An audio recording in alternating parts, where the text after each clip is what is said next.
سورہ بقرہ کی آیت نمبر 36 میں ارشاد ہوتا ہے، آیت نمبر 35 میں، وَقُلْنَا یا آدم اسکن، وَقُلْنَا اور ہم نے کہا، یا آدم اسکن اے آدم رہو، انتا تم، وزوجک اور تمہاری بیوی، الجنہ تم اور تمہاری بیوی جنت میں رہو، ہم نے آدم سے کہا، وَكُلَا مِنْهَا اور اس سے کھاؤ، رغدن بغیر کسی منع، بغیر روک ٹوک کے، جو چاہو کھاؤ، حیث شئتما جہاں تم چاہو، شئتما تم چاہو، جہاں چاہو تم بغیر روک ٹوک کے کھاؤ، ولا تقربا اور قریب نہ جانا تم دونوں، ہذہ الشجرہ یہ والا جو درخت ہے نا، بس اس کے قریب نہ جاؤ، باقی جو مرضی کھاؤ گے، فتکونا اگر گئے، اس ہذہ الشجرہ اس درخت کے پاس اگر گئے، من الظالمین تو پھر ظالموں سے ہو جاؤ، اس درخت کے قریب نہ جانا۔ آدم علیہ السلام سے ہم نے فرمایا، آدم تم اور تمہاری بیوی جنت میں رہو، جدھر چاہو گھومو پھرو کھاؤ پیو، لیکن اس درخت کے پاس نہ جانا، ورنہ کیا ہوگا کہ وہ ظالمین میں سے ہو جاؤ گے۔ یہ پہلے پارے میں سورہ بقرہ کے 4 رکوع میں یہ آیت کریمہ ہے کہ آدم علیہ السلام کے پیدائش، پھر آپ کے زمین پر تشریف لانے کا جو تفصیلی واقعہ بیان ہوا ہے، پھر آپ کی تخلیق سے پہلے جو فرشتوں کے سامنے آپ کے خلیفہ اللہ ہونے کا اعلان کیا گیا، پھر جب تخلیق کیا گیا آپ کو تو آپ کو علم سکھایا گیا، علم الاسماء سکھایا گیا، پھر فرشتوں پر آپ کی برتری کو ظاہر کیا گیا، پھر بتایا گیا کہ آپ فرشتوں کو ذرا نام بتائیں ہر چیز کے، تو آپ نے بتا دیے۔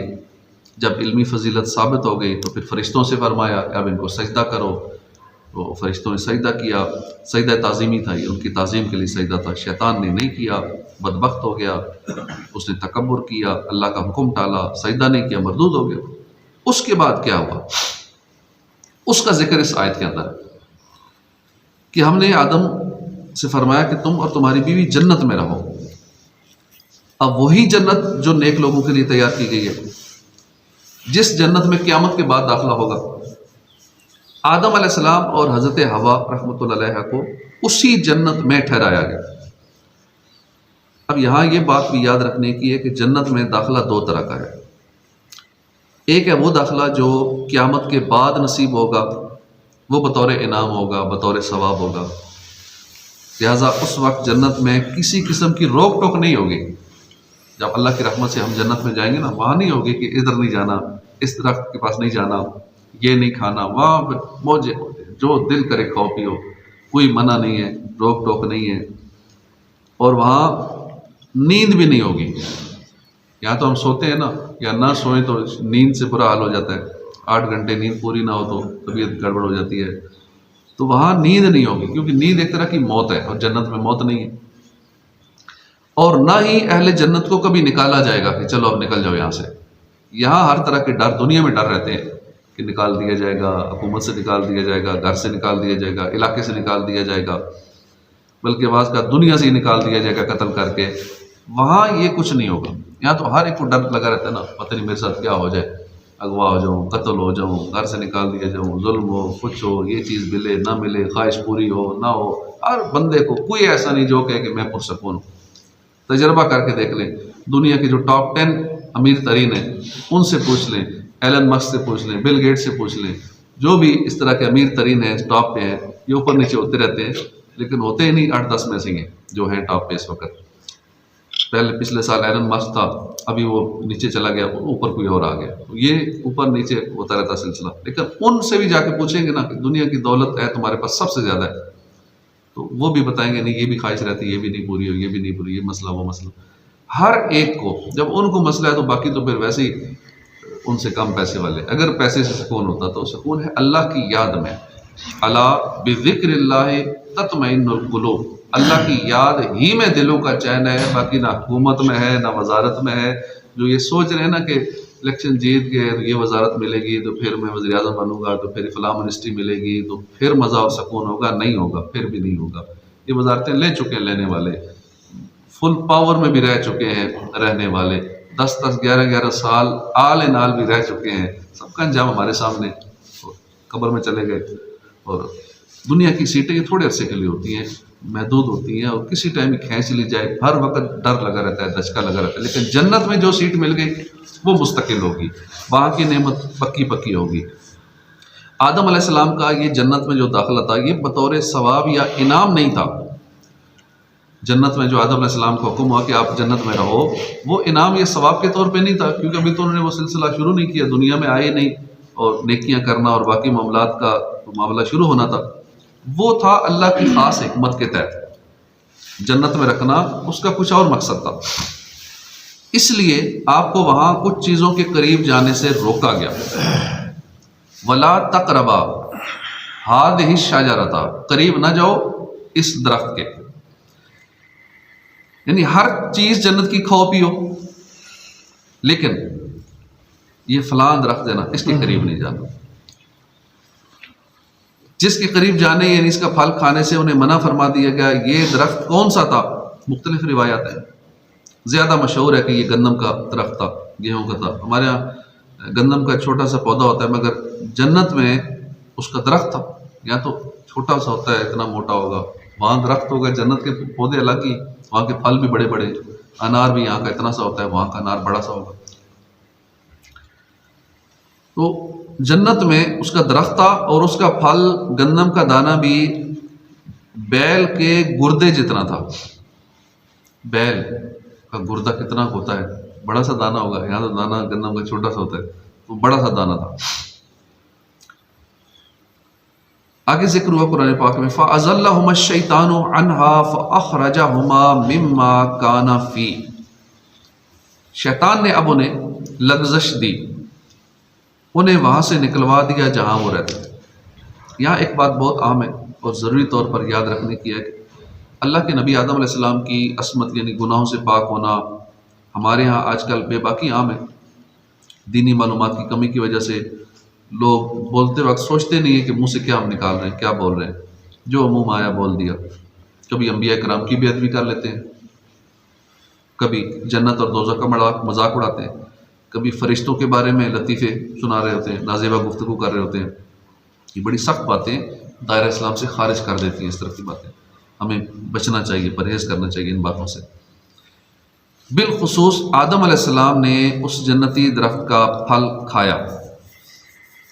اس بات کو تو بڑے پڑھے لکھے لوگ بھی نیگیٹو لیتے ہیں، منفی انداز میں لیتے ہیں۔ مثلا آپ نے جنتی درخت کا پھل کیوں کھایا، ورنہ ہم جنت میں رہتے، زمین پہ نہ آنا پڑتا، یہ مسئلے نہ ہوتے، یہ ٹینشن نہ ہوتی۔ یہ سوال پڑھے لکھے بھی اس طرح کی باتیں کر رہے ہوتے۔ آپ کو ایسا نہیں کرنا چاہیے تھا، آپ نے گناہ کیا، اس کی وجہ سے ہم زمین پر آئے، وغیرہ وغیرہ۔ ایک نبی کے بارے میں ایسی باتیں کرنا کہ ہم زیادہ عقل مند ہیں، نبی سے بڑھ گئے، سخت بات ہے بہت۔ بعض صورتوں میں تو یہ کفر تک بھی لے جاتی ہے، یہ بات حکم کفر لگ سکتا ہے۔ اعلیٰ حضرت فرماتے ہیں کہ عام گفتگو میں آدم علیہ السلام کی طرف گناہ کی نسبت کرنا حرام ہے، جہنم میں لے جانے والا کام ہے، بلکہ علماء کرام نے اسے کفر فرمایا۔ یہ بات ہمیشہ یاد رکھیے کہ آدم علیہ السلام نے جو جنتی درخت کا پھل کھایا یہ گناہ نہیں تھا۔ اب اس کی مثال یوں سمجھیے کہ ہم نے روزہ رکھا، ہم اگر ایک لقمہ بھی جان بوجھ کر کھائیں گے تو گناہ بھی ہوگا، اور شرائط پائی جائیں تو کفارہ بھی ادا کرنا ہوگا، 60 مسکینوں کو کھانا کھلانا ہوگا، یا 60 روزے رکھنے ہوں گے۔ لیکن اگر ہمیں اپنا روزہ دار ہونا یاد نہیں ہے، ہم نے کھانا کھا لیا یا کسی نے ہمیں کھلا دیا، پتہ نہیں تھا یہ روزہ ہے، بعد میں یاد ہے تو روزہ ہے، حلوہ پوری کھانے کے بعد رج کے یاد ہے میں تو آج روزہ رکھا ہوا تھا، پتہ ہی نہیں چلا کتنا کچھ کھا گیا، 4 روٹیاں بھی کھا لی۔ نہ روزہ ٹوٹے گا، نہ گناہ ہوگا، نہ کفارہ ہوگا، رج کے کھا لیا، روزہ نہیں ٹوٹے گا۔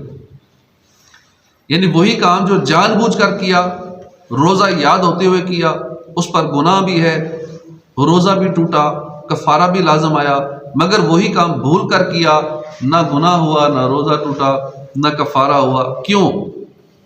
اس لیے کہ بھول معاف ہے. یہ لوگ ٹینشن میں آتے ہیں کہ نماز میں بھول گیا ہوں، بھول جاتا ہوں، پتہ نہیں 2 رکعتیں 4 رکعتیں، وضو میں بھول جاتا ہوں، اور کئی غلطیاں نماز کے اندر ہو جاتے ہیں، بھول جاتا ہوں. اللہ کا کتنا کرم، اللہ نے بھول چوک معاف کر دی اپنے محبوب کے صدقے میں. یہ ہم پہ کرم ہوا، بھول معاف ہو گئی. اب سمجھیے آدم علیہ السلام کو جنتی درخت کا پھل کھانے سے روکا گیا تھا، یہ بالکل سچ ہے. آپ نے منع کرنے کے باوجود وہ پھل کھا لیا، یہ بھی سچ ہے. مگر آپ نے یہ پھل یاد ہوتے ہوئے نہیں کھایا کہ جب کھایا تو اس وقت یہ بات یاد تھی کہ اللہ نے منع کیا. وَلَقَدْ أَحِدْنَا إِلَىٰ آدَمَ مِنْ قَبْلُ فَنَسِيَ وَلَمْ نَجِدْ لَهُ عَزْمًا. اور بے شک ہم نے آدم کو اس سے پہلے تاکیدی حکم دیا تھا تو وہ بھول گیا. اللہ پاک فرما رہا ہے وہ بھول گیا، اور ہم نے اس کا کوئی مضبوط ارادہ نہ پایا تھا. اللہ پاک نے صاف صاف فرما دیا کہ آدم علیہ السلام نے جنتی درخت کا جو پھل کھایا تھا آپ نے بھول کر کھایا تھا. اللہ جس کی گواہی دے دے. تو ہم کہتے ہیں نا میں بھول گیا، لیکن اصل تو اللہ جانتا ہے نا بہتر یہ بھول گیا تھا یا اس نے جان بوجھ کے کیا. تو اللہ نے گواہی دے دی قرآن میں کہ آدم نے بھول کر ایسا کیا. لہٰذا آپ کا یہ جنتی پھل کھانا ہرگز گناہ نہیں تھا. اب یہ بات ہر ایک کو کون بتائے؟ یہ باتیں لوگ سنتے بھی نہیں، درس و بیان نہیں سنتے، اس طرح کی باتیں سنتے نہیں ہیں، بس اپنی طرف سے اندازے لگاتے ہیں. آدم علیہ السلام کے بارے میں گفتگو کرتے ہیں، جی وہ جان بوجھ کے کھایا تھا، گناہ کیا تھا، اللہ کی نافرمانی کی تھی، جنت سے نکلنا پڑا، ہمیں پھر زمین پہ آ کے رہنا پڑا، ورنہ ہم جنت میں ہوتے. اب یہ باتیں معلوم نہ ہونے کی وجہ سے اب یہ قرآن کی آیت پڑھی ہے جس میں اللہ پاک فرما رہا ہے آدم بھول گیا تھا، جان بوجھ کے ارادے سے نہیں کیا، غلطی سے کیا، اور غلطی سے جو ہو جائے وہ معاف ہے، اور وہ گناہ بھی نہیں، معاف بھی ہے اور گناہ بھی نہیں، اس میں پکڑ بھی نہیں. اللہ پاک ہمیں صحیح اسلامی عقائد اپنانے کی توفیق عطا فرمائے. علم دین سیکھیں گے نا تو پھر یہ معلومات ہوں گی، ورنہ معلومات نہیں ہوتی تو پھر بندہ شیطان کے چکر میں آ جاتا ہے اور ایمان بھی برباد ہو سکتا ہے. اللہ پاک ہمارا ایمان سلامت رکھے اور انبیاء کرام کی گستاخی سے ہمیں بچائے. آمین بجاہ نبی الامین صلی اللہ علیہ وآلہ وسلم. صلو علی الحبیب صلی اللہ علیہ وسلم.